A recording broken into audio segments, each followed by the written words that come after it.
Good morning students. आज हम आपका नया चैप्टर स्टार्ट करने जा रहे हैं which is chapter number 12, time and motion. Okay, तो टाइम एंड मोशन के बारे में डिस्कस करने जा रहे हैं। टाइम क्या होता है एक्चुअल में? If I ask you that what is time, तो आप कैसे डिफाइन करोगे टाइम को? ठीक है, आपको चैप्टर वैसे बेसिकली घर पे थोड़ा पढ़ना है। मैं इंपॉर्टेंट पॉइंट जो चैप्टर्स के हैं वो एक्सप्लेन करूँगा। Only you have to remember that important points. Okay, तो टाइम क्या होता है? किसी भी दो इवेंट के बीच का जो गैप होता है ना, दैट इज़ टाइम।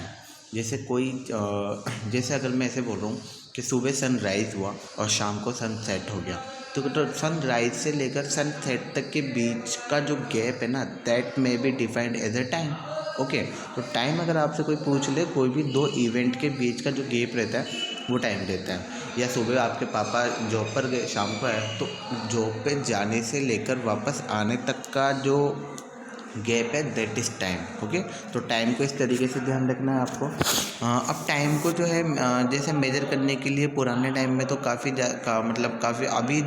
अभी हम जिस तरीके से टाइम को मेज़र करते हैं, जैसे आज तो हमारे पास डिजिटल वॉच वगैरह सब कुछ है, रिस्ट वॉच, वॉल वॉच वगैरह सब कुछ है। लेकिन पुराने टाइम से टाइम को इस तरीके से मेज़र नहीं करते थे। वहाँ पर जो है there was a different way to measure the time. Okay, तो वो क्या था? हाँ, तो टाइम इंटरवल्स तो आपको पता चल ही गया होगा। पुराने टाइम में क्या होता था, सन से मेजर करते थे। जैसे जो सन है वो सन के अकॉर्डिंग मेजर करते थे। आज जैसे जैसे जैसे सन अपनी अपनी पोजीशन चेंज करता जाता था, वैसे वैसे लोग मतलब उस टाइम 2 बज रहे हैं, 3 बज रहे हैं, इस तरीके से तो नहीं था। बट उस टाइम ऐसा था कि हाँ शाम पड़ने वाली है।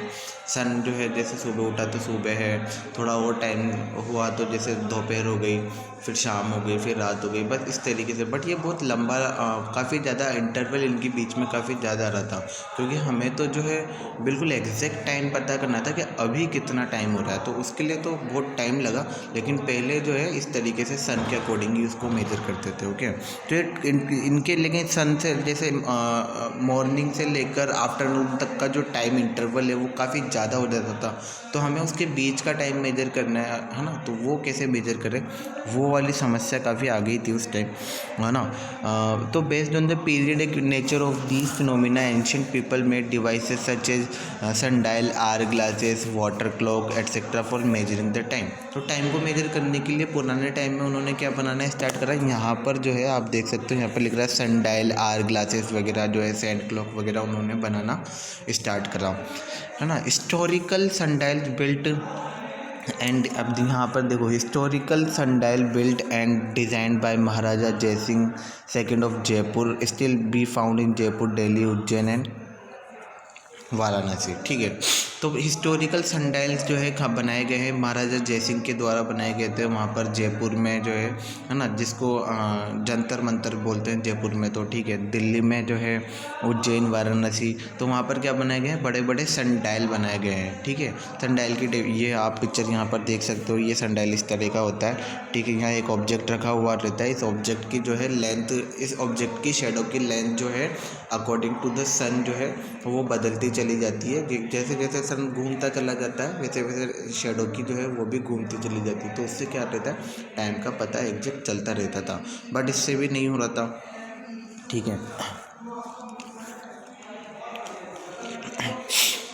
अगला जो आता है ये जंतर मंतर के, आप यहाँ पर ये देख सकते हो। ठीक है, तो जंतर मंतर में भी जो है जयपुर के अंदर है जंतर मंतर। तो the sundial shown in the picture is a part of the observatory called Jantar Mantar built at Jaipur, जो जयपुर में बना हुआ है। The major breakthrough in time devices came through, फिर जो है 1656 में जो है पेंडुलम जो है उसका जो है इन्वेंशन हुआ। वो किसने करा था?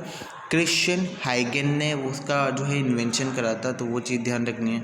अब modern now days time is measured by modern and advance clock and watches, wrist watch, stop watch, digital pendulum clock. अब आजकल तो रिस्ट वॉच वगैरह सब कुछ आ चुकी है।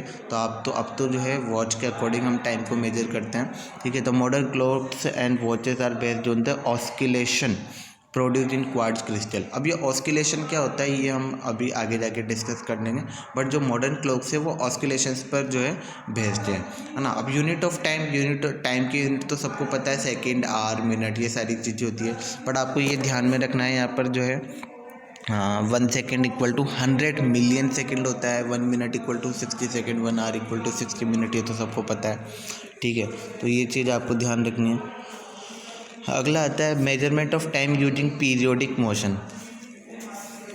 अब पीरियोडिक पहले इसके अंदर जो है सिंपल पेंडुलम क्या होता है, Galileo in 1583 suggested that a pendulum can be use to regulate. In 1658 हाइगन actually used the pendulum to regulate the motion clocks. Actual में क्या है, अभी जो टाइम बेस्ड है वो इस तरीके से बेस्ड है। अगर हम जो है एक इवेंट के बीच में इस पेंडुलम क्या होता है इस तरीके से, अब यहाँ पर एक ऑब्जेक्ट लगा हुआ रहता है, ये पेंडुलम, अब ये इस तरीके से जाएगा नीचे, फिर ये इस तरीके से जाने के बाद ये इस तरीके से जाएगा, इस तरीके से क्या है ऑस्किलेशन होता रहता है। ठीक है, तो यहाँ से लेकर यहाँ तक जाएगा, फिर यहाँ से लेकर यहाँ तक जाएगा, इसको बोलते हैं अपन ऑस्किलेशन। अब वन ऑस्किलेशन कब कंप्लीट होगा, जब कोई भी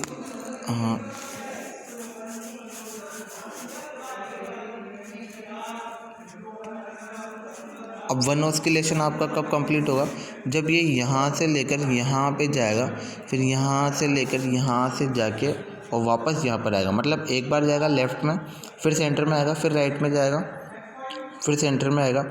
तो इस तरीके से एक ऑस्किलेशन आपका कंप्लीट होएगा, तो उसको बोलते हैं वन ऑस्किलेशंस। ठीक है, और ये जो एक अपने ना मीन पोजीशन से एक्सट्रीम पोजीशन तक जब वो जाता है ना, तो उसको बोलते हैं अपन जो ये जो मूवमेंट करता है, ये कौन करता है, आपका पेंडुलम करता है। सिंपल पेंडुलम का जो मूवमेंट मैंने आपको बताया, तो टाइम भी जो है आपका इसी तरीके से मेजर होता है आपका।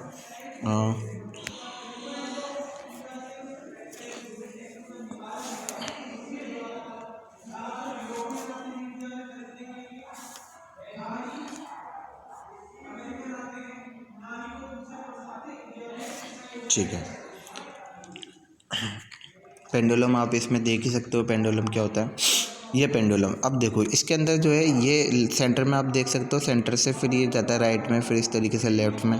तो एक बार जाएगा लेफ़्ट में, फिर मीन पोजीशन, फिर जाएगा राइट में, फिर मीन पोजीशन। तो इसको बोलेंगे वन लॉ ऑस्किलेशन। तो इसमें ऊपर लिख रहा है देखो, व्हेन द बॉब, ये जो गोला दिख रहा है इसको बॉब बोलते हैं। When the bob move from one position and comes back to the same position, it is said to have completed one oscillation. ठीक है, तो ये वन ऑस्किलेशन कब कंप्लीट होगा, जब सेंटर से जाएगा लेफ़्ट में, फिर लेफ़्ट से वापस अपनी पोजीशन पे, फिर वापस राइट में, फिर वापस पोजीशन। तो इसको बोलते हैं वन ऑस्किलेशन। ठीक है, इस पे बेस्ट न्यूमेरिकल्स भी होते हैं आपके, तो न्यूमेरिकल आपको याद रखना। जैसे एग्जांपल फर्स्ट है, एक सिंपल पेंडुलम है जो इसको लगते हैं 36 सेकेंड लगते हैं तो कंप्लीट 20 ऑस्किलेशन। तो what is the period of the time pendulum. ठीक है, तो टाइम पीरियड निकालने का फॉर्मूला इधर आप देख सकते हो, total time taken. Total time taken कितना है, 36 सेकंड है। नंबर ऑफ ऑस्किलेशन कितना है, 20। 36/20, तो ये डिवाइड करोगे तो आपका कितना आ जाएगा, 1.8 सेकंड आपका टाइम पीरियड आ जाएगा। ठीक है, अब एग्जांपल नंबर 2 में ये भी काफ़ी सिंपल है, बट इसमें ये ध्यान रखना है, when the bob of a single pendulum takes 0.3 second to go from one extreme position to the mean position. अब इसमें क्या हो रहा है, ये पूरा ऑस्किलेशन कंप्लीट नहीं कर रहा है, ये सिर्फ एक बार जा रहा है लेफ्ट में। सपोज वो लेफ्ट में गया और लेफ्ट से जाके वापस आ गया, तो उसमें क्या कर रहा है, उसको चार राउंड कंप्लीट करने चाहिए। सपोज एक जो है आपका, अगर मैं ऐसे कहूँ इसको,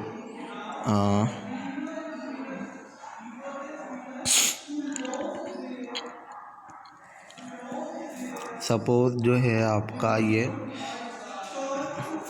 सपोज अब उसने क्या करा है, ये एक तरफ गया एक राउंड, तो ये फिर वो इस तरीके से आएगा दूसरा राउंड, फिर तीसरा इस तरीके से, फिर इस तरीके से आएगा। तो ऐसे करके 4 राउंड होते हैं। लेकिन इस बार उसने क्या करा है, 4 राउंड नहीं कर रहे हैं आपके, इस बार उसने करा है वो सिर्फ इस तरीके से गया है और बस एक करके वो एक पोजीशन पे जाके वो आपका रुक गया है।